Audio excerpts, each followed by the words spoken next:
host this amazing panel. It's going to be a great conversation. We'll have time to take questions from all of you. Just going to give folks a couple of minutes to join. If you want to tell us where you're from, you can put it in the chat. I'm not sure, actually, if you have access to chat on LinkedIn, but yep, it's not on YouTube, it's on LinkedIn. It's on LinkedIn Live.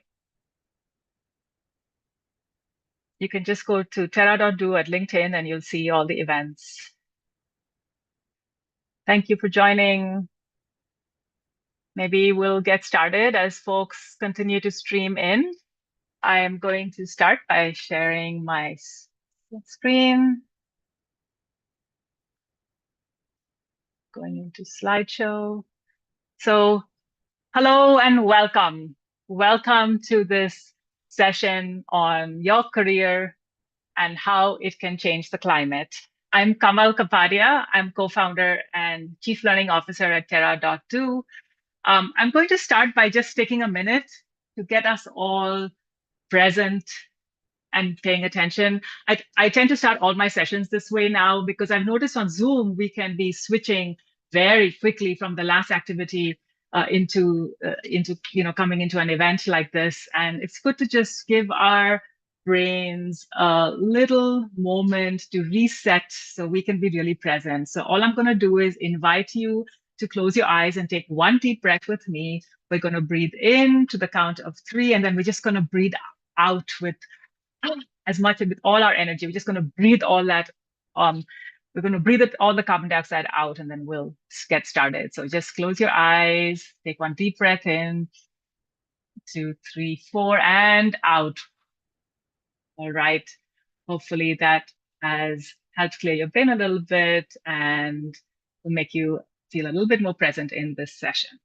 I am very excited to kick off this amazing week of events. I'm going to just run over the goals of this session and introduce our panelists. So in this session, you can see this is a very bold title, Your Career Can Change the Climate.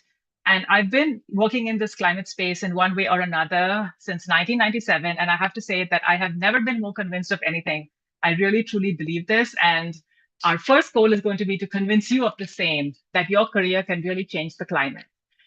We're going to discuss some trends in climate jobs. We're going to offer guidance on how to shift your career into climate, and we'll have time to take your questions as well. Please use the Q&A feature on the Zoom to ask your questions. We won't be able to track them in the chat. So the Q&A is just a little button at the bottom of your Zoom screen. It says Q&A, and you can put your questions in there and vote them up and down, and then we'll take the questions from there. So let me first introduce our amazing panel of speakers. I'm really, really excited to have an all-women team here to kick off this event. I'm going to first just read everybody's bios, just introduce them, and then I'm going to hand over to our first speaker, Leah, with some prompts. So first, welcome Leah Bowes. Leah serves as the co-founder and chief operating officer of CrowdSolve, a startup platform dedicated to empowering the next generation of climate entrepreneurs. With over 2 decades of experience, Leah excels as a customer experience and operational executive. Throughout her career, she has been instrumental in crafting award-winning customer experiences at scale and has led client service teams within venture-backed companies. Next, I'd like to introduce Natalie Lavery. Natalie is an avid environmentalist, marketer, communicator, and writer with a passion for digital storytelling. She heads up marketing for Climate People. With a background in grassroots environmental advocacy, she has seen firsthand the dire need for a swift and just transition away from a fossil fuel-dominated economy. In her current role, she advocates for job seekers and helps encourage people from all fields to transition their careers to climate solutions. And last, I would like to introduce Inbal Nachman, who I've had the great pleasure of meeting in person. It's rare in these Zoom days that we meet folks in person. So I appreciate having had that opportunity. Inbal holds the role of Director of Programs at Work on Climate, where she plays a pivotal role in addressing climate change by fostering an equitable and just workforce. Leading community programs and organizational communications at Work on Climate, Inbal oversees a diverse range of teams, including member experience, events, mentorship, sub-communities, people operations, marketing, and special projects. Outside of her professional endeavors, Inbal enjoys social partner dancing, practicing acro yoga, and immersing herself in outdoor adventures. So a very warm welcome to our panel. I'm going to kick us off by actually focusing on the first goal of this session, which is to convince you that your career can change the climate, and then I'll hand over to my fellow panelists. So very quickly, I'm again, one of the founders of Terra.do. We are a green skilling platform for the climate economy with a mission to get 100 million people working directly on solving climate by 2030. I'm going to start by setting the big context. We're all familiar with this, but I think it's useful to just remind ourselves of where we are. So this is a graph that I literally took this morning from Zeke Hausfather, who is a very well-known climate scientist, and he posted this graph on X this morning, X/Twitter. And what it shows is the monthly global temperature anomalies, which is essentially the extent to which temperatures have deviated from pre-industrial averages. And it kind of maps them by year. And you can see the dotted line is 2023. And we were really pretty high up there towards the end of the year, kind of approaching 1.75 C above pre-industrial. And this black line is where we have started the year. So this is right up until March. We're kind of averaging closer to 1.75 C so far. Of course, scientists tell us that we should not exceed 1.5 C of average warming over pre-industrial. That's crossing into some dangerous territory. And one important caveat here is just because we are here doesn't mean this is that we've crossed 1.5 C average. That's kind of a moving average over a couple of decades. But you can see that every year, especially the last couple of years, we're in some pretty dangerous territory. And of course, we know that the key reason for this is increasing concentration of greenhouse gases in the atmosphere. So this is posted by another scientist, Zach Labe, who keeps track of a lot of climate observations. And we are not on track to reducing concentrations of greenhouse gases in the atmosphere. We have rising CO2 concentrations, rising methane concentrations, and rising nitrous oxide concentrations. And of course, a big cause of this is burning fossil fuels and emitting these gases in the atmosphere where they are collecting. So that's just the big picture context. And it feels big and large, huge, big global problem. So it's really important to bring it back down to us and how and why individual action matters. So where do you fit in? Where do I fit in? Where do we all fit in? So I'm just going to take a minute or two to sort of contextualize this and connect individual action with systems change, which is what we need. I'm going to start with just this paper, which came out very recently in Nature Climate Change. And I think it makes an extremely important point. So I'm literally going to read out parts of the abstract here and just talk about the implications. So they conducted this huge study, a representative survey across 125 countries, interviewing nearly 130,000 individuals. Our findings reveal widespread support for climate action. 69% of the global population expresses a willingness to contribute 1% of their personal income. 86% endorse pro-climate social norms, and 89% demand intensified political action. Countries facing heightened vulnerability to climate change show a particularly high willingness to contribute. Despite these encouraging statistics, we document that the world is in a state of pluralistic ignorance, where individuals around the globe systematically underestimate the willingness of their fellow citizens to act. So the big point they're making here is, even though we all see the need to act and we are willing to even contribute 1% of our personal income to this, the reason we are not taking action is because we think our peers are not taking action. We think our family members are not taking action or are not interested in action. We think our neighbors are not interested in action. Our friends are not interested. And so that's why we don't act.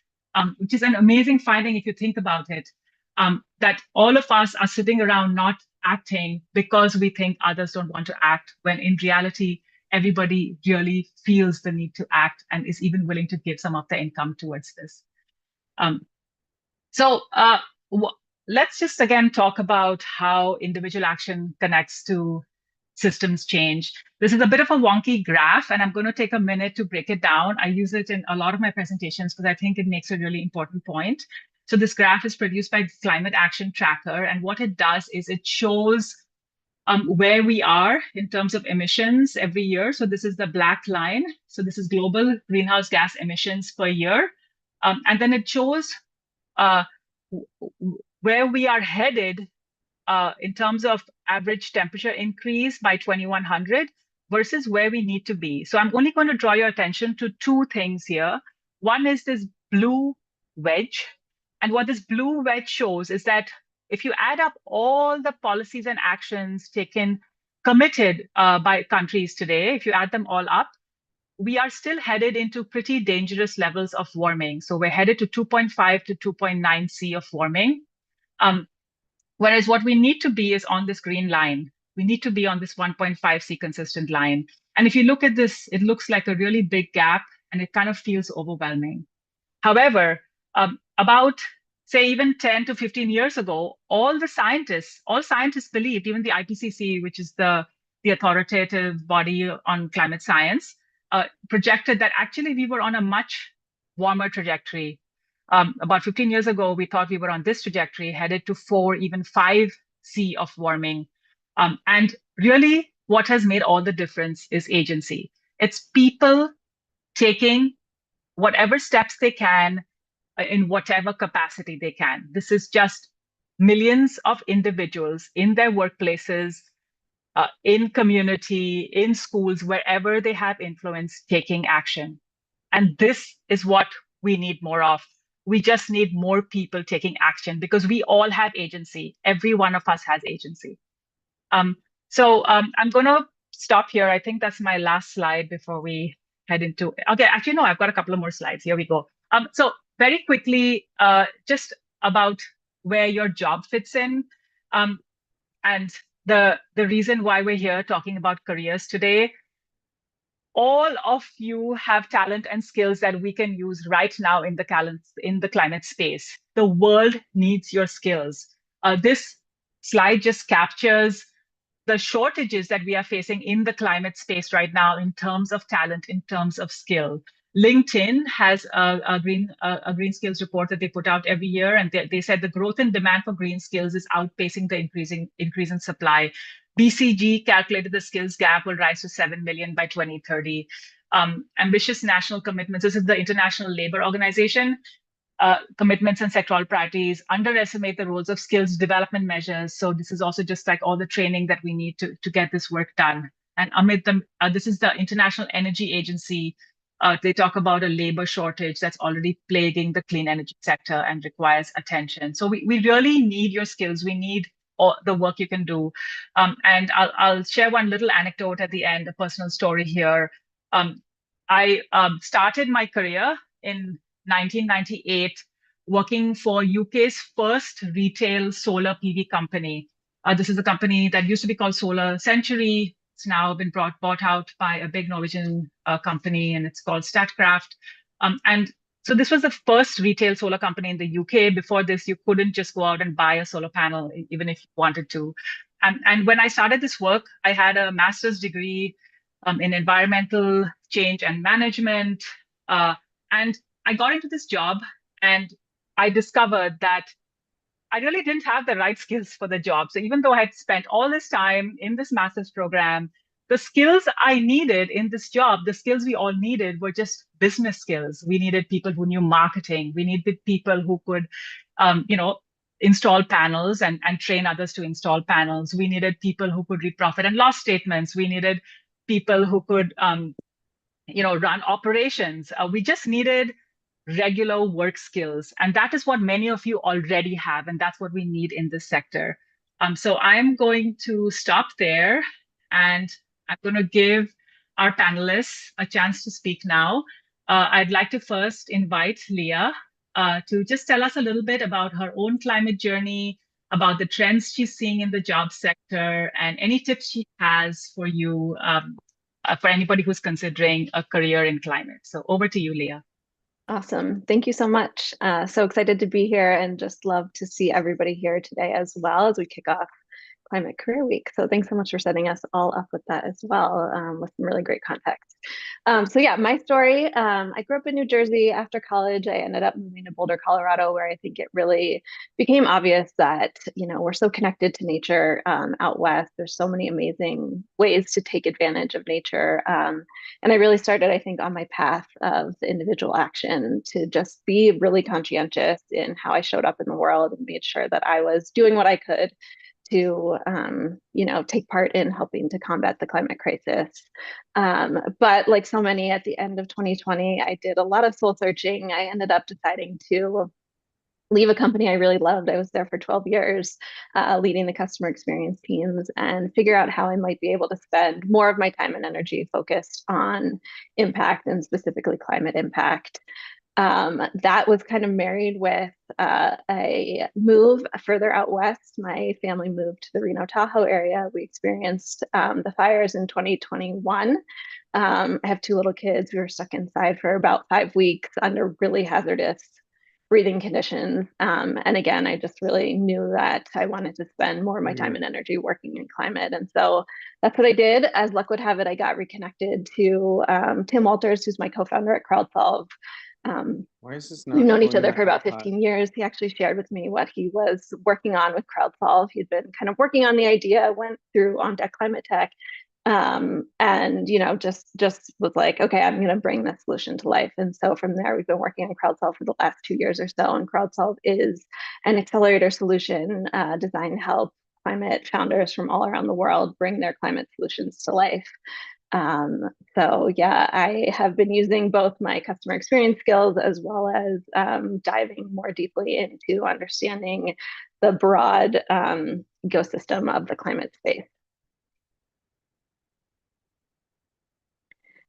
So trends I'm seeing in the climate job space, maybe just this is a little bit more anecdotally for me, but it feels like more and more my network is reaching out and just asking me how to get involved. So I have lots of tips and networks and tricks to start to expand an understanding in the climate space and how to get involved. And then also, our friends at Terra.do and Work on Climate have shared that about 30% or so, hopefully I'm not misquoting, of their communities are actually early stage founders. And so CrowdSolve is really focused on the founder experience and helping to kind of fit within that sector in terms of being able to support early stage founders.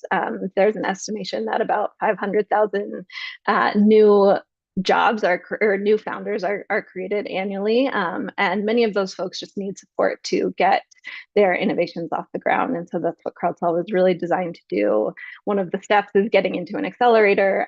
CrowdSolve is designed to be really a pre-accelerator. We have a software solution as well as accelerated programs and a member-only solution to bring founders, their solutions to life.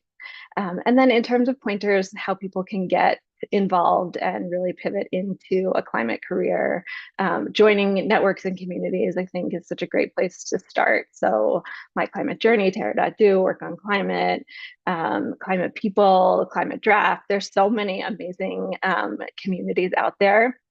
And then really understanding, what you're passionate about. So their Project Drawdown has a really great list of the impact areas. And so figuring out kind of, the space that you want to spend time in, and then finding those networks and groups. And then LinkedIn is also just an amazing place to curate your feed so that you can get connected to all the amazing work that's happening in the climate space. So I'll share my screen really quickly to just share a little bit more about CrowdSolve, and then I will pass it over. This is always the hardest part. It's also hard to do when you're talking. So let's hope I can make this happen. All right.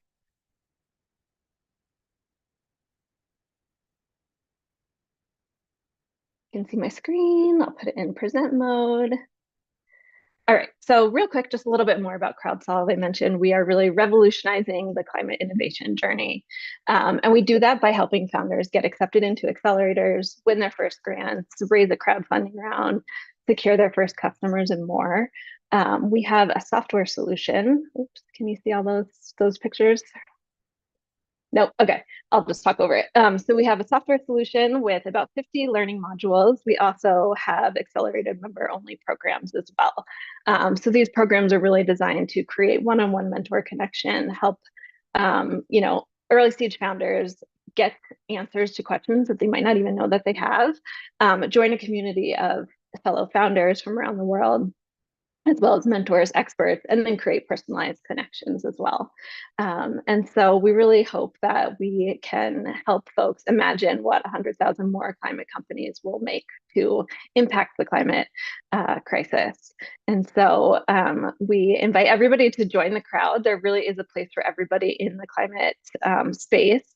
At CrowdSolve, again, we're focused on climate founders, but we also have space for amazing mentors to help support founders, also experts, and just generally folks that are interested in learning more about how you can bring your unique skills and energy and passion to supporting folks that are either founders working on climate solutions or just other people that are passionate about being in the good fight. So thanks so much again, and hope to see folks in the CrowdSolve crowd. Thank you so much for that, Leah. I think we have several fellows who graduate from Terra and come to CrowdSolve, so really appreciate everything you're doing. I'd like to now invite Natalie. Natalie, could you tell us a little bit about your own climate journey? How did you get into climate? Anything you're seeing in the job space trends that you've observed, and any tips you have for all the folks who are joining us from around the world? Awesome. Over to you, Natalie. Perfect. Y'all can see my screen. Everything looks good. I'll go into big mode. Perfect. Cool. Well, thank you so much for having me. I'm super excited. Climate Career Week is my biased favorite week, but it's such a awesome opportunity for people to get interested in climate careers. So thrilled to be here. But yeah, hi. My name is Natalie Lavery. I'm the marketing lead at Climate People.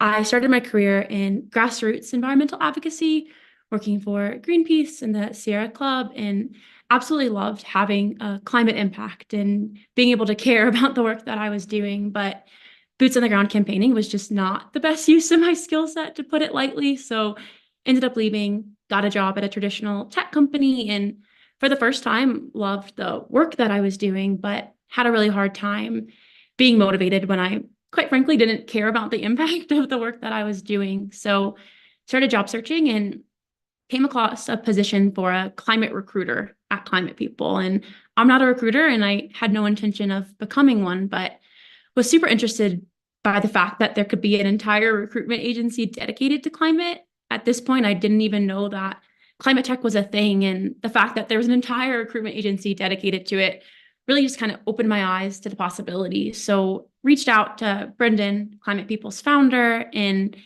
in that conversation was able to learn more about what he was building and sell him on my background and my skill set. From that call, I learned that he was actually considering hiring someone with a background similar to my own. So actually ended up just creating my job description over the next few calls. And here I am 3 years later. And this is, I think, a testament to how a lot of people get jobs in climate. It's really not a traditional industry. And I see a lot of people getting their jobs through something that's coined the hidden job market, which in essence is exactly what I did. There's no job posted. It's kind of just like a inclination from the founder, and then someone comes across their door, and then here they are. So that's going to be something I'm going to talk about a lot, and wanted to share my story to kind of set the stage for that a little bit. So yeah, as I mentioned, Climate People is a climate recruitment agency. We work with both job seekers and climate companies, anyone who's interested in climate solutions or is working on climate solutions, and help pair the two. Our sole mission is to mobilize a workforce transition into climate. So whether that be people getting jobs through our recruitment services or events like this or resources that I put together. So yeah, main goal is just to get as many people working in climate, whether that be through resources or jobs, and a little bit of everything in between. So with that, I obviously am very immersed in the climate recruiting space. And I think this is a really cool angle to take because as a recruitment agency, we see both the hiring side, kind of as Leah was just talking about, of what companies are kind of seeing in those trends. And then also the job seeker side as well, and how job seekers can best position themselves to get a job in climate. So here are some of the trends that I've been seeing, mostly from the job seeker side, but can answer questions about the hiring side if y'all have questions about that as well. So when we think of climate, a lot of jobs, a lot of climate companies are startups. That's just kind of the reality of the landscape. And when we think of jobs in the startup world, you have to look at the funding. There's a direct correlation between the amount of money a company's getting and then the amount of people that they can hire. And my first inclination here is to say, what happened in 2023? If you were job searching in 2023, you likely know it was a really hard year to look for a job. It was a really hard year to be a founder. It's a really hard year to be a recruiter. It was, in essence, a hard year for anyone in the jobs world. But in reality, we need to look back further than 2023 and ask ourselves what happened in 2021 and 2022 that led to kind of what we experienced last year. During 21 and 22, climate was a new industry. It was super exciting. There was a lot of money flowing to companies, and it was flowing to companies that didn't even have proven traction. So a company could have a deck with a really good idea, and they could get money for that solution, again, without that proven traction. And then in 2023, when the greater economic system kind of had some struggles, that amount of money stalled. So the companies that had traction in 21 and 22, they were still getting really large checks to scale up their operations. And those really early stage companies in 23 were also getting money, but it was kind of coined the valley of death for those middle stages. They didn't have the same amount of money that they were getting, so therefore they weren't hiring as much. And from a jobs lens, that just means there's a lot of competition in climate, lots of layoffs in other industries, application overload, and just, again, really hard hiring processes. So that's kind of some of the trends we saw last year. But what's happening now? We are seeing a more optimistic funding landscape. And again, that does usually correlate to jobs. The graph on the right here is from Climate Tech List. Climate Tech List is an aggregate of all jobs posted, and it pulls them into their platform. So you can see the big boxes are lots of jobs. The smaller boxes are those more startup companies with less jobs posted. So 2/3 of all jobs posted right now are in the clean energy and the transportation vertical. And the top 3 electric vehicle companies, so Tesla, Rivian, and Lucid, comprise nearly 40% of all climate job postings.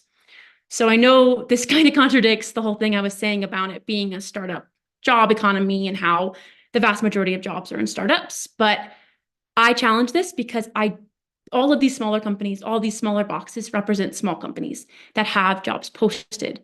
And as I said, a lot of companies are never even posting their jobs. So yes, when you look at it from a data standpoint, the vast majority of jobs are in clean energy, transportation, larger companies.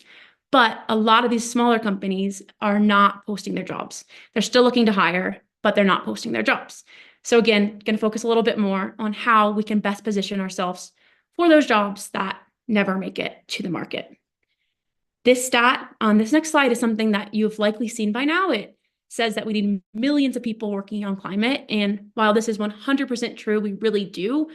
A large percentage of these jobs are in skilled labor and at manufacturing facilities and aren't necessarily those business supporting roles that I know a lot of us here are looking for today. So that being said, again, this is not your traditional job search. When you're going about getting a job in climate, it's super key to hyper-focus your search, to narrow it down, and to really emphasize networking. There are a lot of jobs out there for you, but again, you just need to be strategic about how you're going about getting them. So with that, how do you become strategic? What does that even really mean? Some pointers, and I'm going to really echo what Leah's already mentioned here, but the first key is to pinpoint your interest. With a lot of job searches, the number one piece of advice is to go for breadth. Try to understand as much as you can and just don't put yourself in a box. But in climate, I'm not going to tell you to put yourself in a box, but in essence, you really want to narrow down your search.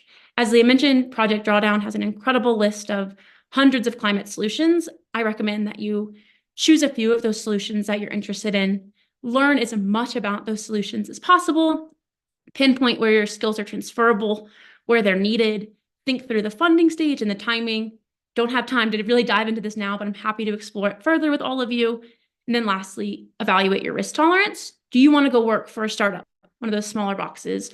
Are you more comfortable working for a Tesla of the world? Just have a really good understanding of where you hope to go and lay that foundation before you kick things off.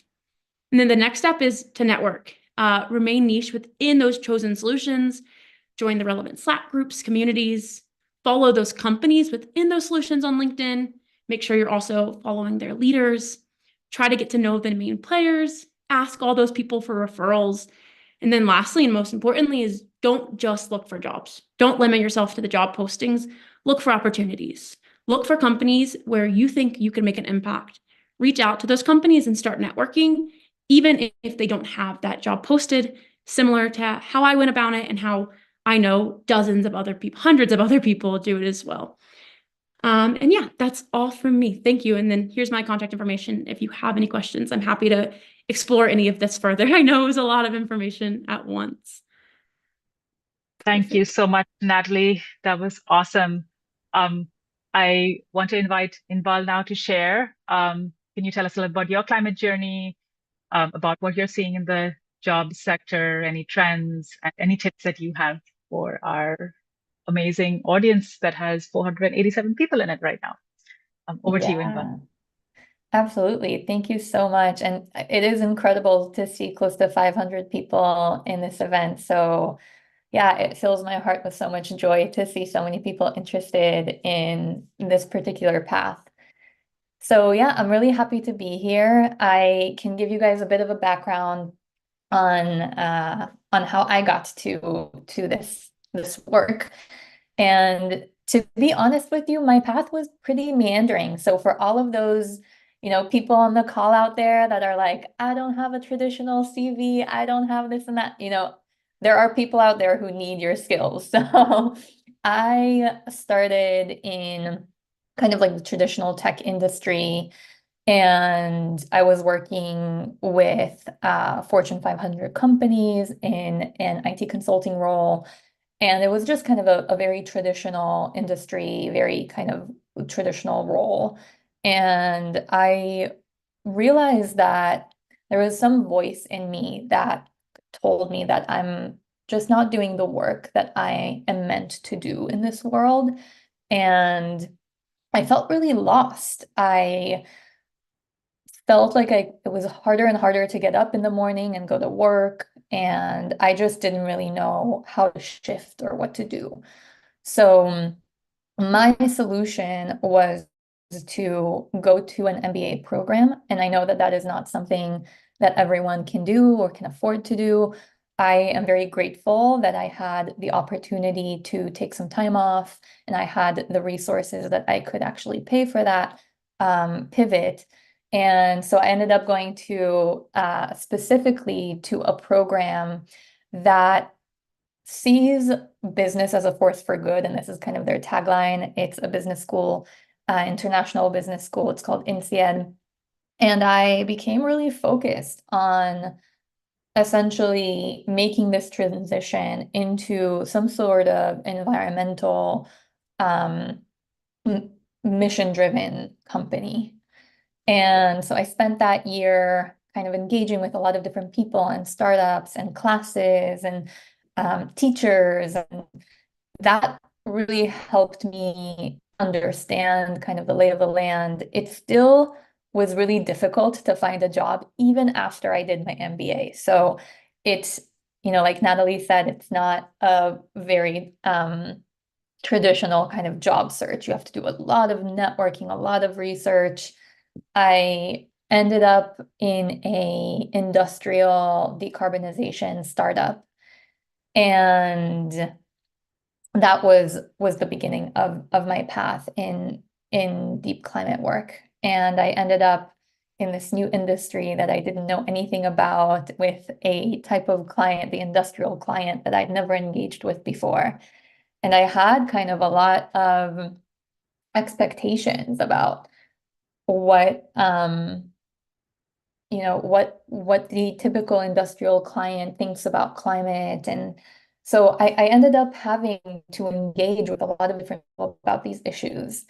And I'll kind of cut my story short a little bit. I ended up at the startup that I was working for, we were struggling to hire specifically a project finance specialist that is specifically targeted at industrial clean energy projects. And so I just said, I'm going to join all these professional networks and see what else is out there and work on climate. The company, the nonprofit that I work for was one of them. And I just ended up really loving the community so much that I jumped into volunteering for them. So I volunteered for about a year and a half in various roles at Work on Climate, and eventually kind of, I really resonated with the founder and found this opportunity to take a full-time role. Again, like Natalie said, was not a traditional job search. It was just an opportunity that emerged very naturally out of the interests that I had. So I hope that all of that context just gives you this perspective that we are not really looking at a typical avenue to climate work. And that's really what Work on Climate is also working on. So I'm going to share my screen. Hopefully you guys can see this. Perfect. So Work on Climate is essentially really focused on not necessarily the solutions in the climate space, but rather how do we bring people to solve and to implement these solutions? Because we already have solutions. We focus so much on innovation, which is great, and there's a need for that, and definitely in the space, and like CrowdSolve is doing incredible work. The other side of the coin is that we already have solutions and we need people to implement them now. So that's what Work on Climate is doing. And I can talk about the trends that I'm seeing from that perspective. For us, what I see is this gap in skills, essentially, between people who are showing up at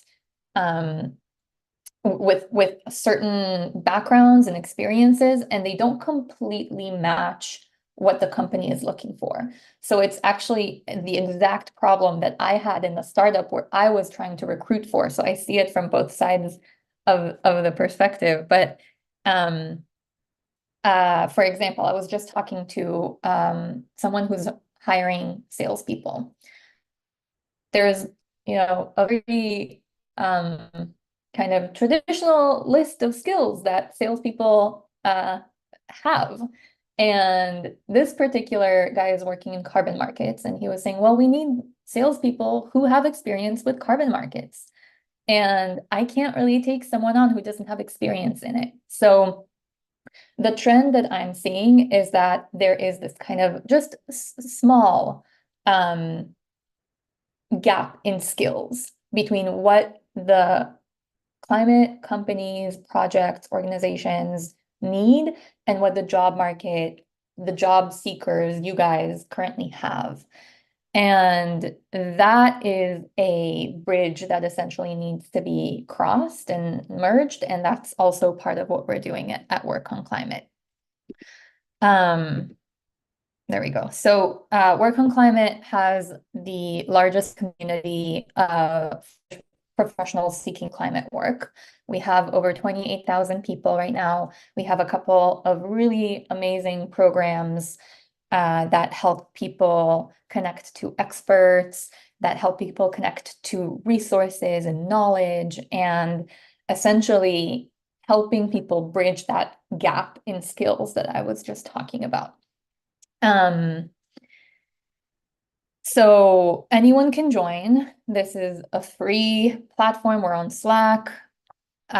We have so many different people. We also have a couple of, I would call, we have a small community, it's about 3,000 people of aspiring climate founders. So we have programs for founders. we have specifically, we're focusing right now on the skills, on particular roles that we believe we can help people bridge that gap of skills, and that's in finance roles and in for founders as well. And we're going to be continuing to expand those roles that we're focusing on. And yeah, so essentially it's all of our resources, all of our programs are kind of leaning into the power of relationships and the power of connections. And we're looking for new ways to help you guys find these pathways to climate work in a non-traditional job search. So yeah, that's a little bit about work on climate. The last thing that I will say is as a pointer to you guys, you know, Kamal was talking about agency earlier, and we actually completed research about barriers to climate work. And what we found was that about 12% of, this was a US-wide survey, about 12% of the audience didn't perceive climate professional focus and influence as a high impact area for climate action. And so I'll just kind of like leave you that little tidbit that one, having a professional focus is a really significant way to make climate action. And as a pointer to that like motivator, what employers want to see is that you guys have the skills, you have the kind of like experience in what they are trying to accomplish. So I would really call out, seek out opportunities to engage with the work, take on projects in small ways to just show employers that you're capable of this work, that you have the skills. And that is going to be one of the most influential ways that you can really level up your CV, your application, whatever it is. So yeah, just think about different ways to engage with the work that you're seeking. And yeah, I just want to say that all the advice earlier from Leah and Natalie was amazing, and I won't add more to it. I'll stop there. I feel like I've talked already a lot. Thank you so much, Inbal. Really appreciate that. I see a bunch of questions, and I'm going to switch to that. I'd just like to do two things before we move into questions. One is I'm the host of this event. I'm really keen to center our speakers, but I would be remiss as a founder if I didn't also say, come and check out Terra.do. I see some questions here on like, how do we acquire the skills? All our panelists here offer you ways in which you can build skills. Terra.do, we are basically a green skilling platform. We run a bootcamp course called Climate Change Learning for Action that is specifically for professionals looking to transition into climate work, or professionals looking to upskill in their existing jobs. We also get some founders. It's a very global community. And in that course, you will learn a ton of stuff about climate. Like, you'll really kind of become an expert on climate topics. But the whole purpose of the course is to support you to find that sweet spot of intersections between your skills, the opportunities in your context, and area of maximum climate impact. So that's really the purpose of the course. And we've started trying to calculate the impact of this course. It's extremely hard because I can see some questions here about being a bit frustrated with the job search. It often takes up to 6 months, so you shouldn't give up. It takes sometimes longer than 6 months. But we've tried to track like folks on LinkedIn and see how they're doing after this course. And we've counted 1,000 people who've transitioned into climate work, very senior roles, going from like, for example, senior VP of in a business role at The Economist to head of sustainability at The Economist, heading up climate media organizations, like you name it. Folks have taken this course and they have successfully transitioned their career. And that's just the folks that we can track on LinkedIn. People are doing and we haven't even finished because it's very hard for us. We're a very small team. So yeah, just please check out Terra.do. The other thing I want to call out again is I'm so excited that this is an all-women panel. And in fact, today I have actually written a blog about elevating the feminine in climate work. And I'm going to share that on my LinkedIn a bit later. So if you are actually a person of any gender looking to get into the climate space, please check it out. I'll share it later on my own LinkedIn as well. I'm going to go to question and answers, and I'll call on panelists to answer these questions. I'm going to go in the order of the votes. So I'm just going to scan really quickly and see the most upvoted question right now is, what skill sets are employers in the climate space looking for? What is the best way to present transferable skills from other industries and fields? So maybe Natalie, would you like to take that? And then we'll see if a couple of the other panelists also want to jump on and add some thoughts there. Yeah. I think this question is highly dependent on kind of you and your background and what skill sets are employers looking for in the climate space. So it depends. Are you a technical person? Are you a more business supporting person?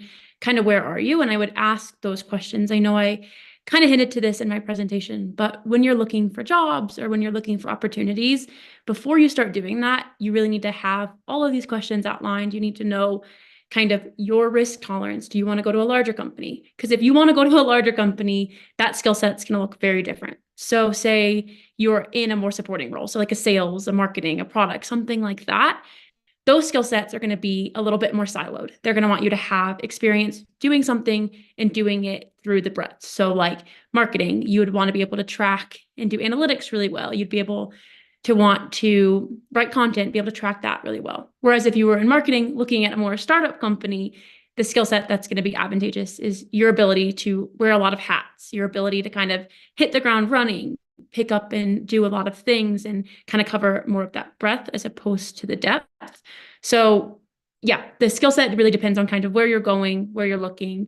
As I showed in that graph, the number one, the most advanced mature industries or verticals within climate are definitely transportation and energy. They've been around the most, there's the most opportunity there. So I would say if you're looking at those industries, the skill set's going to be a little bit more on what I touched on first. If you're looking at more industries that are a little bit newer and more nuanced, so like food, things like that, it's going to be a little bit more of that generalist skill set in terms of transferable skills. To address that part of the question, transferable skills are also pretty multifaceted.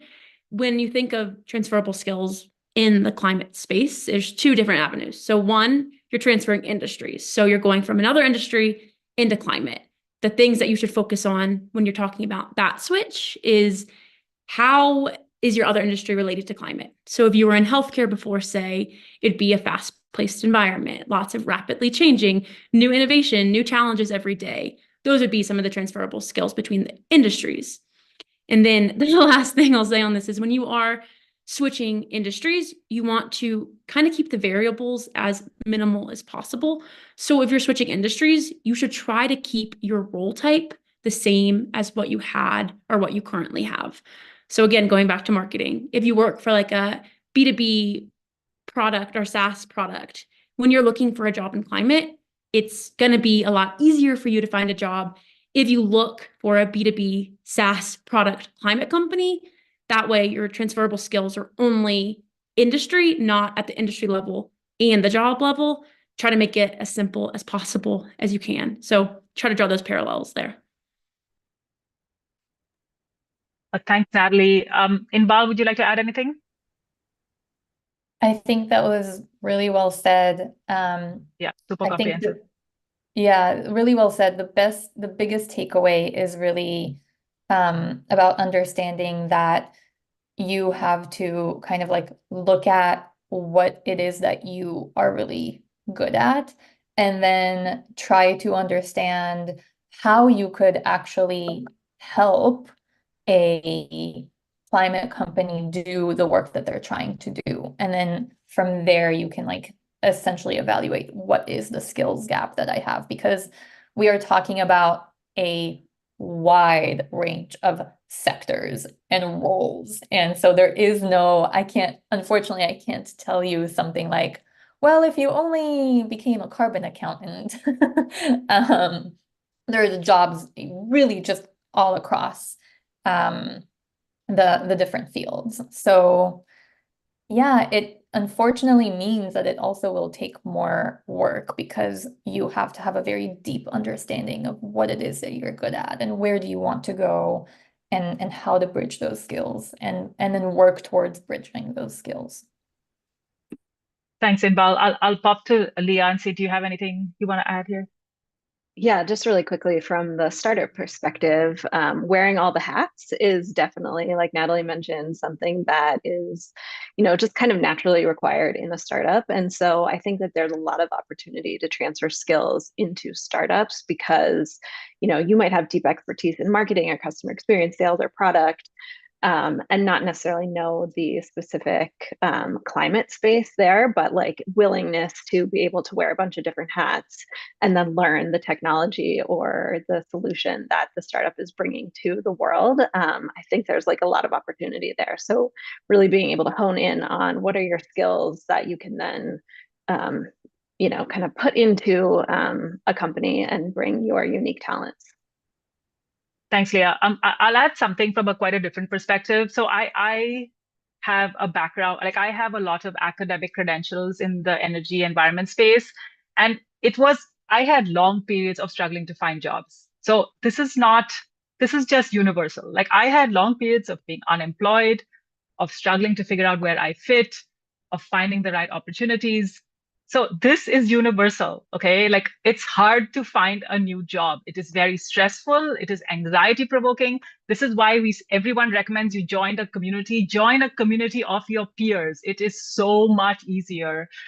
One of the things we have at Terra is we also have, I think same on Work on Climate, same for you, maybe Climate People CrowdSolve as well.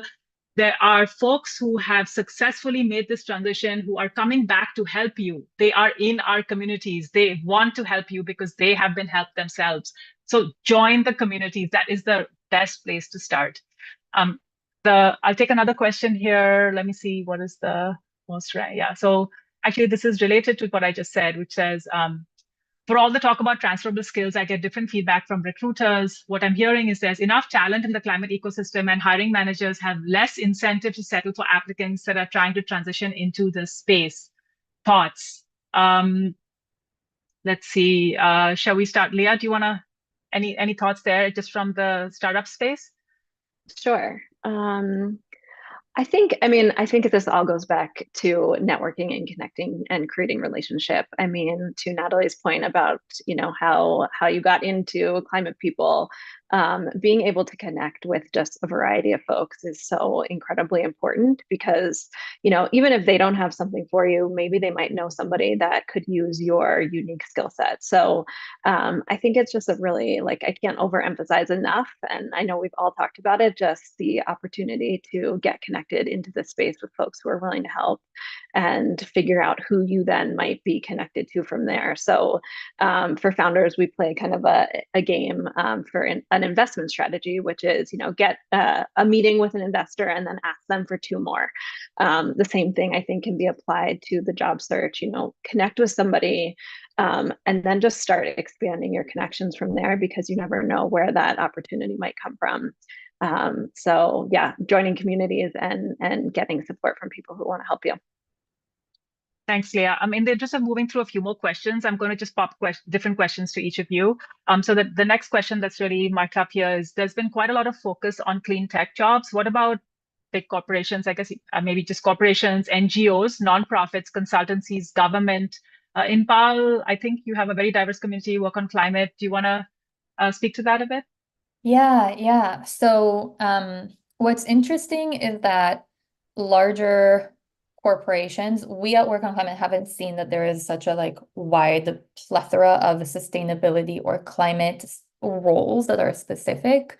However, there are a lot of internal projects that are happening in larger corporations. So from our perspective, getting into a large corporation and then finding out where are the ERG groups that you can tap into, where are the special projects that you can contribute to, how can you kind of bring up the projects that are related to making either the company more sustainable in their practices or in their products or whatever it is. There are going to be people who are like you in these organizations and they're going to want to help. So we also at Work on Climate have a group of support essentially for people who are in larger corporations and are trying to bring sustainability to their jobs. And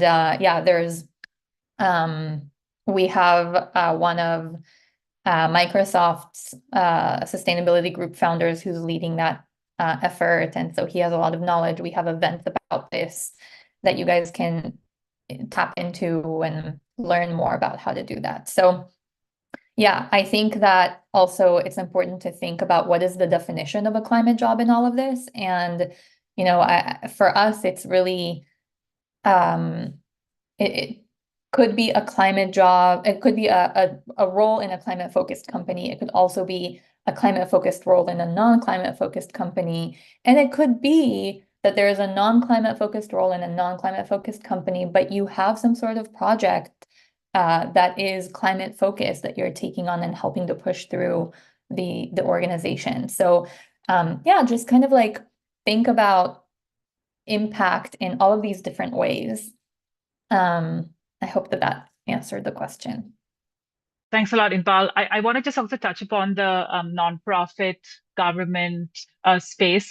So I actually have a background in that space. And when I got into the startup space again after many years, I actually looked up generally employment in the US. I was just curious, and certainly corporations dominate. Okay, so that said, especially with the passage of the IRA in the US and climate policy in many countries, there is a huge growth in climate roles inside government agencies. It's harder to find those jobs. You have to like figure out where are these jobs listed. And it's a little bit more bureaucratic to apply, but there are just tons and tons of these roles, and they are growing.